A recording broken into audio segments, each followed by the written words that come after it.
सूरत में नकली head and shoulders shampoo का भंडाफोड़। कामरेज पुलिस ने 49 लाख का माल जब्त किया है। कामरेज पुलिस ने एक बड़े रैकेट का भंडाफोड़ किया है जिसमें नकली हेड एंड शोल्डर्स शैम्पू बनाया और बेचा जा रहा था। इस ऑपरेशन में नवागाम में स्थित एक गोदाम से 49 लाख का नकली माल जब्त किया गया है और एक व्यक्ति को गिरफ्तार किया गया है। हेड एंड शोल्डर्स कंपनी के अधिकारियों को नकली उत्पादों की जानकारी मिली, जिसके बाद उन्होंने कामरेज पुलिस के साथ मिलकर नवागाम स्थित एक औद्योगिक क्षेत्र में छापा मारा।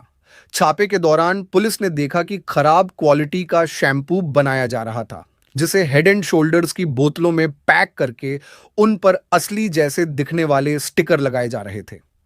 जांच में यह भी सामने आया कि इन नकली उत्पादों को ऑनलाइन शॉपिंग वेबसाइट फ्लिपकार्ट के जरिए बेचा जा रहा था। पुलिस को पता चला कि फ्लिपकार्ट से रिजेक्ट किए गए इन नकली सामानों को नवागाम के इसी गोदाम में रखा गया था।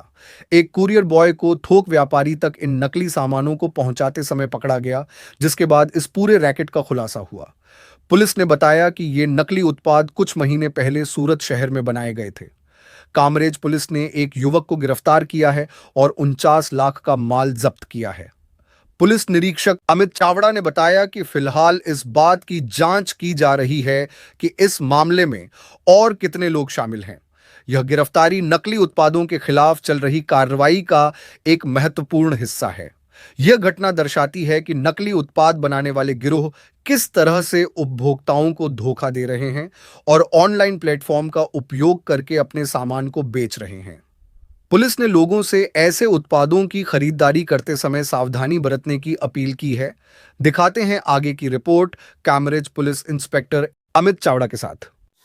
सूरत रेंजना पुलिस महानिरीक्षक श्री प्रेमवीर सिंह साहेबनी राहबरी हेठળ सूरत ग्राम्य जिल्लाના નાયબ પોલીસ મહાનિરીક્ષક શ્રી હિતેશ જોઈસર સાહેબની સૂચના અને માર્ગદર્શન મુજબ સુરત ગ્રામ્ય જિલ્લામાં જે કોઈ પણ પ્રકારની ગેરકાયદેસર પ્રવૃત્તિ થતી હોય તેના ઉપર અંકુશ લાવવાના ભાગરૂપે ગત તારીખ 31/7/2025 ના રોજ કામરેજ પોસ્ટે ખાતે એક અરજદાર દીપકભાઈ બાબુભાઈ પટેલ કે જેઓ પોતે PNG કંપનીના ઓથોરાઇઝ પર્સન છે, જેઓ એક હકીકત જણાવેલ પોલીસને કે કામરેજ પોસ્ટે વિસ્તારમાં આવેલ નવા ગામમાં નવકાર ઇન્ડસ્ટ્રી પ્લોટ નંબર 3 માં એક ગોડાઉન છે, જે ગોડાઉનમાં હેડ એન્ડ શોલ્ડર કંપનીના ડુપ્લિકેટ શેમ્પુ બનાવતો હોવાની તથા તે શેમ્પુ ઓનલાઈન ફ્લિપકાર્ટમાં અને રિટેલમાં વેચતો હોવાની હકીકત તેઓએ અમને જણાવેલ।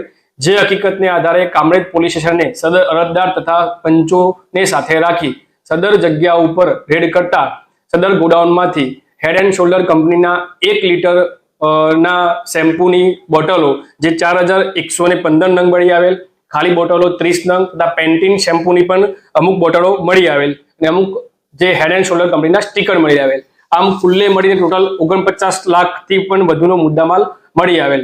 જે હેડ એન્ડ શોલ્ડર કંપનીના શેમ્પૂની પ્રોડક્ટ જોતા સદર ઓથોરાઇઝ પર્સનના જણાવ્યા અનુસાર શેમ્પૂના નીચેના ભાગે જે ઓરિજિનલ કંપનીનો ઉપસેલો સિમ્બોલ હોય તેની ગેરહાજરી જણાઈ આવેલ તથા PNG કંપનીનો કોઈ પણ પ્રકારનો બેચ નંબર કે મેન્યુફેક્ચરિંગ ડેટ પણ લખેલ હોવાનું જણાઈ આવેલ ન હતું, જેથી કરીને આ પ્રોડક્ટ ડુપ્લિકેટ હોવાનું તથા સાથે ત્યાં ગોડાઉનમાં હાજર મળી આવેલ આરોપી મુકુંદભાઈ નાઓને સદર બાબતે હેડ એન્ડ શોલ્ડર કંપની તરફથી તેમને કોઈ પણ પ્રકારે ઓથોરાઇઝ કરેલા હોય ડીલરશીપ તરીકે તે બાબતે પૂછપરછ કરતા તેઓએ હેડ એન્ડ શોલ્ડર કંપનીની કોઈ પણ પ્રકારની ડીલરશીપ લીધેલ હોવાનું જણાઈ આવતું ન હોવાથી સદર બાબતે કામરેજ પોલીસ સ્ટેશને કુલ્લે 49 લાખથી વધુનો મુદ્દામાલ કબજે લઈ અને સદર આરોપી વિરુદ્ધમાં કોપીરાઇટ તથા BNSS ની અલગ અલગ સેક્શન અંતર્ગત ગુનો દાખલ કરી આગળની કાર્યવાહી ચાલુમાં છે। સર, આ જે શેમ્પુ છે તે ક્યાં બનાવવામાં આવતો હતો, તેમાં કયા કયા મિશ્રણોનો ઉપયોગ લેવાતો હતો?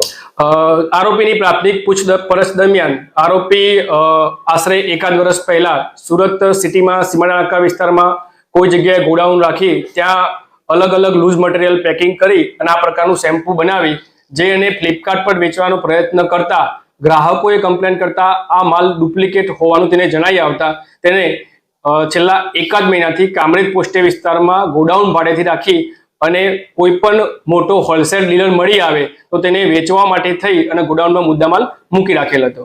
અન્ય કેટલા લોકો આમાં સંડોવાયેલા છે? પ્રાથમિક તપાસમાં હાલમાં એક આરોપીની ધરપકડ કરેલ છે અને આગળની તપાસ ચાલુમાં છે।